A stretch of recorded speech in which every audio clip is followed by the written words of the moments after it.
Hello hello hello भाई। भाई क्या हो गया तुझे? भाई मुझे नहीं पता यार क्या हो रहा है मेरे साथ। भाई मेरी सीरियसली फट रही है भाई। अरे तू ठीक तो है? क्या हो गया? मैं इवन स्क्रिप्टिंग नहीं कर पा रहा, मैं एडिटिंग नहीं कर पा रहा भाई, मैं कुछ नहीं कर पा रहा भाई। अरे तू क्यों बनाता है भाई तू ऐसी वीडियोस? भाई मेरे को उस चीज़ों में इंटरेस्ट है इसलिए मैं वो चीज़ें बना रहा हूँ। मैं चल सही है, तुझे सही लग रहा है तू करता जा, मैं तेरे साथ हूँ। बट यार दोस्ती के खातिर ना मैं तुझे पहले ही वार्न कर देता हूँ, भाई एक हाँ, बार और सोच ले। भाई मुझसे नहीं हो रहा यार।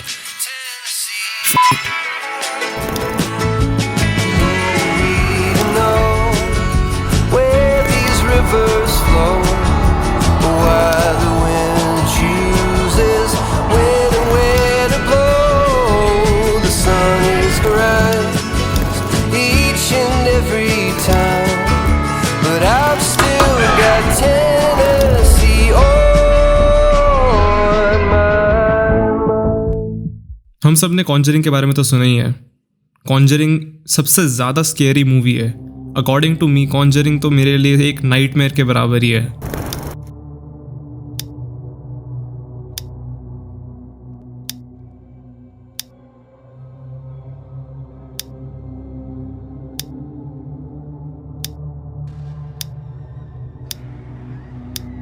कॉन्जरिंग सिर्फ एक मूवी नहीं है, कॉन्जरिंग एक ऐसे क्लासिक केस भी है जो कि ट्रू स्टोरीज पर बेस्ड है। और जो भी मूवी में दिखा रखा है वो सिर्फ 1/10 of the scariness of the intensity है जो एक्चुअली हुआ था। और ये आई विटनेसेस के भी रिकॉर्ड्स में हैं। आई विटनेसेस के अकॉर्डिंग अगर मूवी उनके डायरेक्शन से बनती तो मूवी को आर रेटिंग मिलती, और आर रेटिंग ए रेटिंग से भी ज़्यादा होती है। But here it is. Conjuring के ऊपर बात करने से पहले मैं तुम्हें कॉन्जरिंग का मतलब बता देता हूँ। कॉन्जरिंग यानी कॉन्जर मतलब किसी स्पिरिट को इवोक करना, किसी स्पिरिट को अपने पास बुलाना थ्रू वेरियस मीन्स, जैसे कि ओइजा बोर्ड और सियांस और ऐसी चीज़ें जिससे तुम दूसरे साइड के वर्ल्ड के लोगों को यानी कि स्पिरिट्स को इस वर्ल्ड में बुला सकते हो। और ऐसा ही सेम सीन कॉन्जरिंग मूवी में भी कहीं ना कहीं तो हुआ था, बट आर रेटिंग मिलने के चक्कर में उस सीन को उस मूवी से हटा दिया गया था।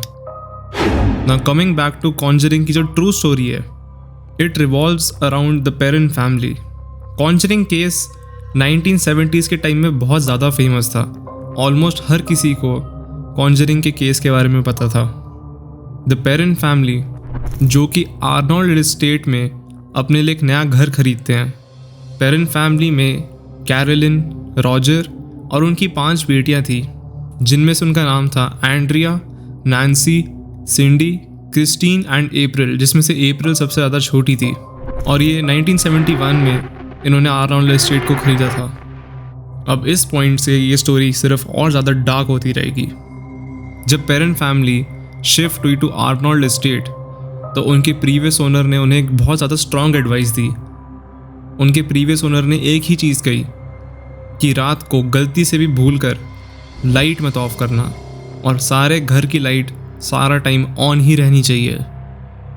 इस चीज़ को सुन के तो पेरेंट फैमिली बिल्कुल क्लूलेस हो रखी थी कि ऐसा क्यों कह रहे हैं ये। और ये चीज़ें इमीडिएटली शुरू होने लगी जब पेरेंट फैमिली अपने नए घर यानी कि आर्नोल्ड एस्टेट में मूव इन हुए। तब एक बहुत ही खतरनाक स्नो स्टॉर्म आया और उसके फॉलोइंग दिन अजीबोगरीब चीज़ें होने लगी, जैसे कि ऑब्जेक्ट्स का अपनी जगह से मिसप्लेस होना, बच्चों को अपैरिशंस दिखना। यहाँ तक कि अप्रैल जो घर की सबसे छोटी बच्ची थी उसने भी एक इंसान को एनकाउंटर करने की बात करी, और उसने ये चीज़ अपने 4 बहनों से भी डिस्कस करी। एंड ये चीज़ जब उन्होंने अपनी मदर को भी बताया तो उनकी मदर ने बोला कि उनके अलावा इस प्रॉपर्टी में और कोई भी नहीं है। द फॉलोइंग वीक्स उन्होंने काफ़ी स्ट्रेंज चीज़ें नोटिस करनी शुरू कर दी थी। अब उनके डॉग्स रैंडमली बार्क करते रहते थे, कभी लॉन में जाकर, कभी घर पर और कभी बेसमेंट में। और उनकी जो कैट्स थी वो बार बार घर से भागने की ट्राई करती थी। और एक दिन ऐसा ही हुआ, दरवाज़ा खुलते ही उनके घर की सारी कैट्स घर से बाहर भाग गई थी। एंड उसके बाद वो कभी वापस नहीं आई। और उसके कुछ दिन के अंदर ही जो उनका डॉग था उसकी भी डेथ हो गई थी। अब इस पॉइंट से पेरेंट फैमिली के लिए चीज़ें सिर्फ और मुश्किल ही होने वाली थी। अब हर रोज़ उनकी विंडोज़ पे बार बार क्रोज बहुत ज़ोर से आके लगते थे, जैसे मानो कि कोई क्रोज उन पर लिटरली फेंक रहा हो और वो अपने कंट्रोल में ना हो। एंड हर रात को घर की सारी घड़ियाँ 3:07 पर रुक जाती थी, विच वॉज क्वाइट अनयूजुअल, क्योंकि एक बार 2 बार घड़ी मैल फंक्शन कर सकती है, बट सारी घड़ियों का मैल फंक्शन होना, वो भी एक पॉइंट ऑफ टाइम में, और वो भी हर रोज़, वॉज अ बिट अनयूजुअल। सिंडी का एक एनकाउंटर था, जो घर की सबसे सेकंड छोटी बेटी थी। उसका कहना था कि उसको रात में सोते वक्त कुछ विस्परिंग की आवाज़ आती है, एंड उस विस्परिंग की आवाज़ में उसको सुनाई देता है कि घर के वॉल्स के अंदर 7 सोल्जर्स को बरी कर रखा है। और ये एक बार नहीं हुआ, ये काफ़ी बार हुआ है सिंडी के साथ, और इसने ये चीज़ को अपने पेरेंट्स को भी बताई थी। बट एज यू नो कि किसी के भी पेरेंट्स इन चीज़ों पे इतनी जल्दी विश्वास नहीं करेंगे।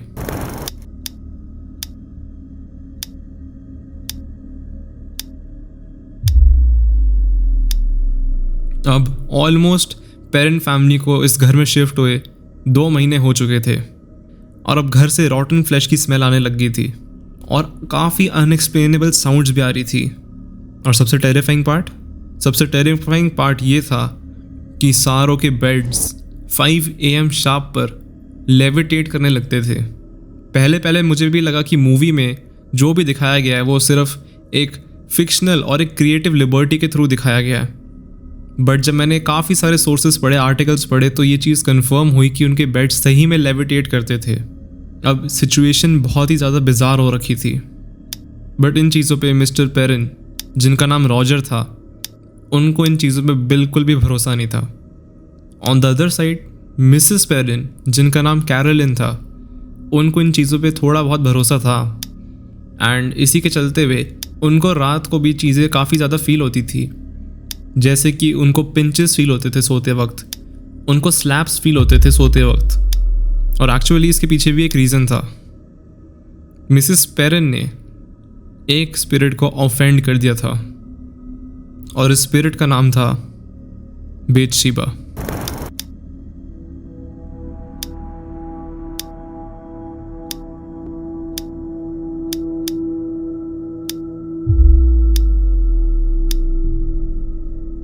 बेतशीबा एक ईविल स्पिरिट थी, और अगर इसकी हिस्ट्री के बारे में बात करें तो बेतशीबा विच क्राफ्ट और सेटनिज्म में इन्वॉल्व थी। लेकिन बेतशीबा एक बेबी सिटिंग का काम करती थी, एंड बेबी सिटिंग के काम करते वक्त एक दिन बेतशीबा ने एक नीडल से एक बेबी को उसके स्कल के नीचे पियर्स कर दिया था, जिस कारण वो बच्चे की तो मौत हो ही गई थी। और ये न्यूज़ एकदम आग की तरह पूरे टाउन में फैल गई थी, और लोगों ने प्रूव करना शुरू कर दिया कि बेतशीबा सही में एक विच है। फिर क्या था, बेतशीबा को पूरे टाउन ने मारने की साजिश रखी। बेतशीबा को फाइनली मार दिया गया, और टिल डेट बेतशीबा की जो टूम्ब है उसको लोग आके गालियां देते हैं, उसको तोड़ कर जाते हैं और उसकी डिसरिस्पेक्ट करते हैं। और Bathsheba is one of the main spirits in the house जो हॉन्ट करती है कॉन्जरिंग हाउस को।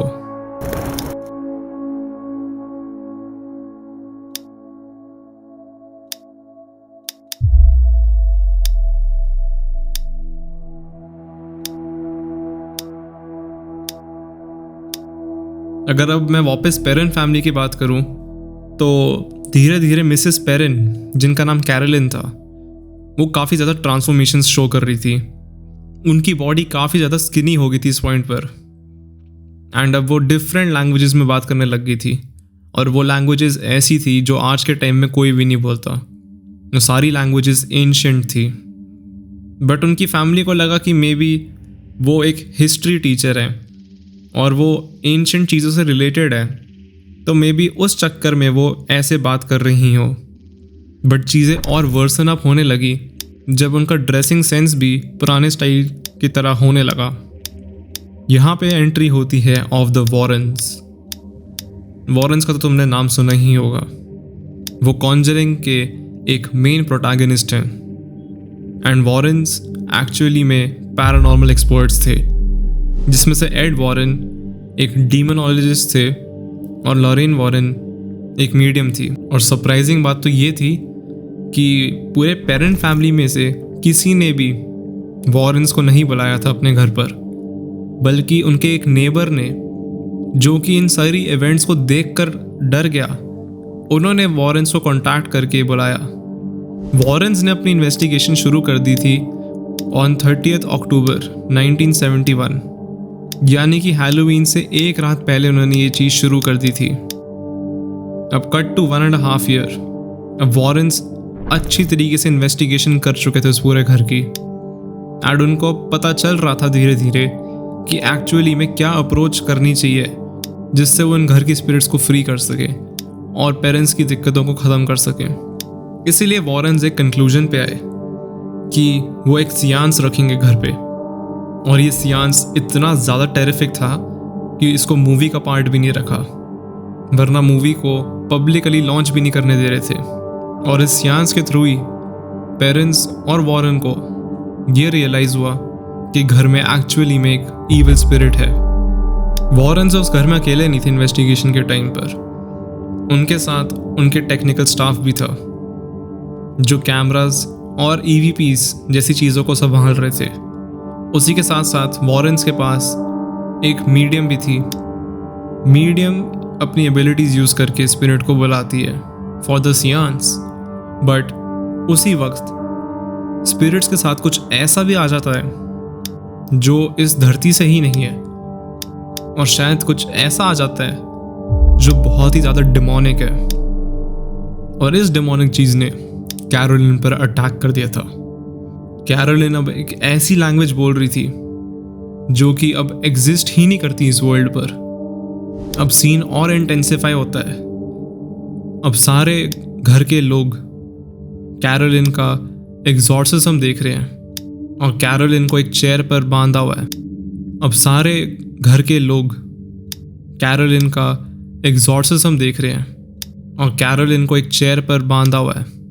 अब कैरोलिन की जो चेयर है वो एग्जॉर्सिज्म के टाइम पर लेविटेट करने लगती है, एंड कैरोलिन की जो रोप्स हैं वो लूज होकर कैरोलिन की जो बॉडी है उसको एक बॉल लाइक शेप में बेंड कर साइड के एक रूम में बहुत ही ज़्यादा ज़ोर से फेंकती है, जैसे मानो कि कैरोलिन का कोई वेट ही ना हो। और ये पावर इतनी ज़्यादा फोर्सफुल थी, इतनी ज़्यादा स्ट्रॉन्ग थी कि वॉरेन्स और उनकी पूरी फैमिली इस चीज़ को देखकर बिल्कुल हैरान हो चुके थे। ये सब देख के रॉजर बिल्कुल नाखुश था। उसको समझ नहीं आ रहा था कि उसके साथ और उसकी वाइफ के साथ हो क्या रहा है, और उसने इन चीज़ों का ब्लेम वॉरेन्स पर डाला। रॉजर ने वॉरेन्स और उनके टेक्निकल स्टाफ को बोल दिया कि वो घर छोड़कर चले जाएं तो उनके लिए बेहतर होगा। कुछ महीनों बाद कैरोलिन की कंडीशन और ख़राब होती गई, और विंटर्स आते आते कैरोलिन की कंडीशन मानो ऐसी होगी कि कैरोलिन बस अब मरने ही वाली हो। बट कैरोलिन ने एक चीज़ बोली कि उस घर से, यानी कि आर्नोल्ड एस्टेट से, अगर कैरोलिन को कहीं दूर लेके जाएं तो शायद कैरोलिन हील कर पाएगी। जैसे तैसे कुछ पैसे जोड़कर रॉजर ने डिसाइड किया कि वो एक और जगह पे घर लेते हैं जो कि आर्नोल्ड एस्टेट से काफ़ी ज़्यादा दूर होगा, बट इतना काफ़ी ना था। इवन आफ्टर जब पेरेंट फैमिली ने आर्नोल्ड एस्टेट को छोड़ा, उनके घर पे फिर भी छोटी मोटी एक्टिविटीज़ होती रहती थी, और उनके घर में एक नेगेटिव इमोशन भी ट्रैप हो चुका था, जिस वजह से कैरोलिन और रॉजर का डाइवोर्स भी हो चुका था। आज तक उन 5 लड़कियों का, जो पेरेंट फैमिली की बेटियां थी, उनका यही कहना है कि स्पिरिट्स टिल डेट उनके साथ ही हैं एंड उनके साथ अटैच्ड हैं, एंड उस दिन के बाद से वो कभी भी अकेले फील नहीं कर पाते हैं। एंड अगर उस स्पिरिट को अपनी प्रेजेंस शो करनी होगी तो वो उनको टच करके बता देते हैं।